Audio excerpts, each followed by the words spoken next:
Hey fellas, how's it going? This is diorama update number 30. This update will include things about Operation Ripper, the liberation of Ukraine, and my invasion of Poland diorama. So let's go ahead and get into it. First thing we'll talk about is Ripper. I have all of the figures for the infantry painted, all their weapons and whatnot. Or not painted, I'm sorry, put together. I will be priming them today, letting them set overnight. That way, I have work tomorrow, so I won't be working on them tomorrow, but they'll have a day or 2 days to completely cure, if you would, completely set with the primer. Plenty of time for them to be ready to paint, as well as all the Germans for my invasion of Poland diorama. I'll get to that later. But at the end of this video, I will showcase the figure layout for Operation Ripper. I took pictures last night before I took them off. They were super unstable because I wasn't able to glue them down or anything, so yeah, you even looked at them just right and they'd fall over. So that's the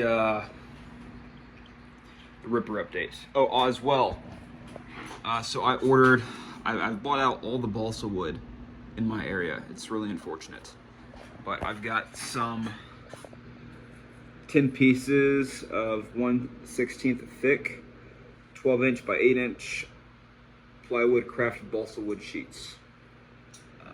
Be using those. I use those for my plaques, so I'll be able to actually do the plaque. I've had the papers printed out for a while now. I also got some detail brushes coming in for figure painting and some more craft knives. Those will arrive tomorrow. Once I get off of work tomorrow, I'll go into the mailbox and get those. Then I've got some Vallejo Stillwater coming in the mail. I normally use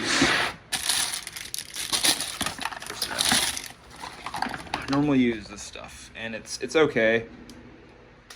It's just, I've heard Vallejo water is better, so gonna test that out. And then down here is part of the update for the liberation of Ukraine. So when the Germans went into Ukraine during World War II, the Ukrainians saw them as liberators the first time they went through, right? So that's what I'm going to do. I'll receive this March 28th. If shipping goes according to plan. And it's Mini Arts Country Road diorama set. It's two of their diorama sets kind of thrown into one. You see there's a little shed house there, then there's a barn, a little fence with a gate. And that area I plan to put in a chicken coop.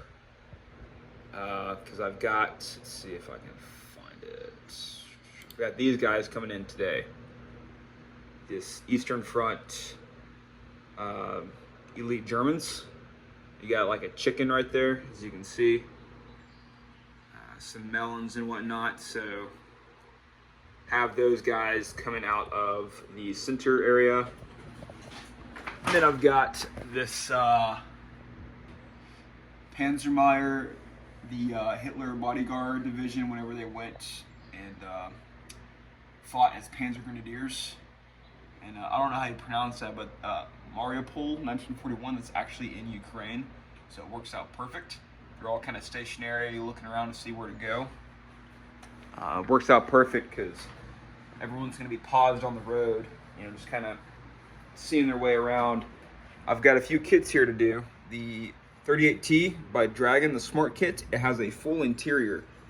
I'm super stoked to build that. I almost stopped doing all these dioramas just to build that, but I'm going to save it for later because I need to focus not on too many things. The self-propelled artillery is going to be in there, and then I wanted to add the half-track, but that's a late war half-track, so I can't. So I'll probably buy like an early war Stug or something. I'll do a little more research, but I want 3 vehicles on that road. And it's basically, like I said before, it's just going to be all the troops kind of sitting there. They're pausing on the road, trying to find out exactly where to go, taking a little break, things like that. So they'll all be on the road, 3 vehicles, the 38T, the self-propelled artillery, and maybe a Stug, but we'll see. And then I think that's it for the liberation of Ukraine. So that'll be, I plan to make that a super long project. That'll probably be done by the end of the year, since I'm taking my time on these dioramas now, and I'm actually trying to do my best with every little detail. And speaking of that, the next major diorama is the invasion of Poland. Now, if you've seen my other updates, you kind of know what the layout's supposed to be like, but I changed it last night. I wasn't feeling the layout. It didn't feel, it didn't look good in my opinion. So this is kind of the rough draft layout for what I want to do. I received the German assault troop infantrymen in the mail the other day, so I built those last night and this morning. There's one guy I'm leaving out because he just does not fit. There's some weapons and whatnot from the kit, plus an extra one that I used before. But basically how this is gonna go, right, and I'll show still pictures of this at the end as well. A dirt road, grassy area, corner of a house, alleyway, house, alleyway with a fence, destroy house. And then backyard with fences, and then the corner over there is gonna be a dirt road. And then of course the tree. But basically, it's gonna be a destroyed 7 TP. I've got a reference photo for that I'll show at the end as well. This machine gun crew over here covering fire for infantry to move across the road, as well as a lieutenant. You got dudes pushing around the back side of a house. A little craft building there on the MP40. Another NCO pushing his dudes up. And then you got the pat gun that rolled through the yard into this destroyed building to get some proper cover and to engage targets further down the road. Basically, it's just showing the Germans' blitzkrieg tactics using infantry armor. You can imagine they're on one of the roads, probably on the back road, since they got the pat gun on this one, and there's a roadblock, and then anti-tank weaponry. So that's going to be the invasion of Poland diorama. That'll be the front of it. Just basically a road on each side, backyard, small front, and then a strip of buildings. But yeah, I plan to have this one done with my work schedule like it is. I could probably have it done in about 6-7 weeks. Take my time with everything. And by take my time with everything, I mean, get this guy and give an example. He's got the seam lines on his uniform. I want to get rid of all those for all the troops. Normally I don't do that. I just kind of go with the flow of things and say whatever, but this time, no, we're going to do it right. But, and also the artillery gun came back, commission build came back because it broke. They sat on it. I don't know how, but yeah, it's okay. Things happen. So I got to fix that as well.